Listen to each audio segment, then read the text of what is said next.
Today, GW dropped another update about the main factions in Warhammer the Old World.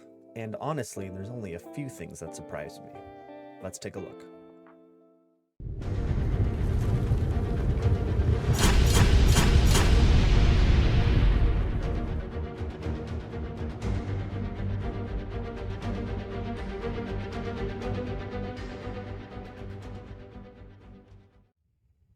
So first they released a list of the 9 factions that will be the core factions of Warhammer the Old World. A small interesting note here is they first released this list of the good and evil races and then they took that off.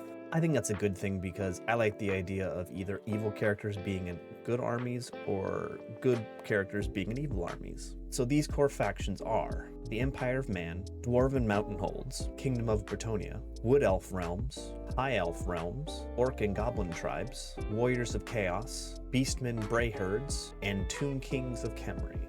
So in this release, they said these are the armies that they will include in further expansions and narrative events. So the interesting thing about this is we now know there'll be narrative supplements and expansions. I'm not sure what that is exactly, probably something close to what they're doing with 40k.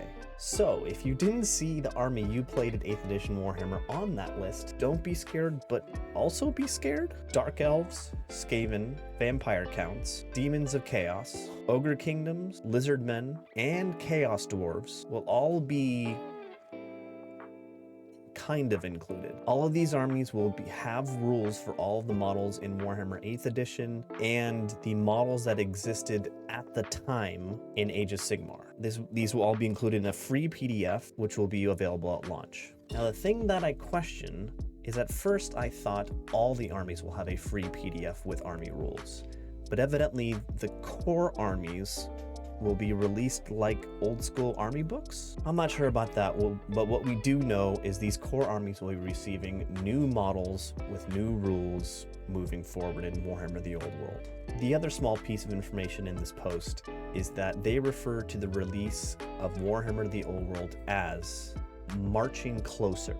This is just the first time they've referred to the release date as anything other than a long time away. Also, the other thing is, they previously referred to the Empires of Men as different distinct armies before, and now it's just all included under Empire of Man.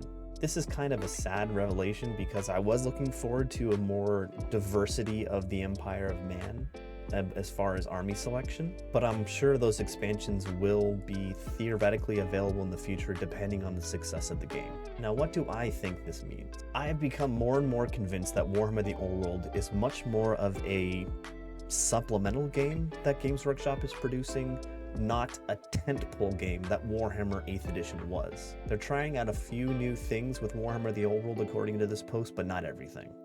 This is mainly just a test, I think. Nonetheless, we'll see what this turns out to be, and I'm going to continue to produce 9th Age content. We'll see what happens.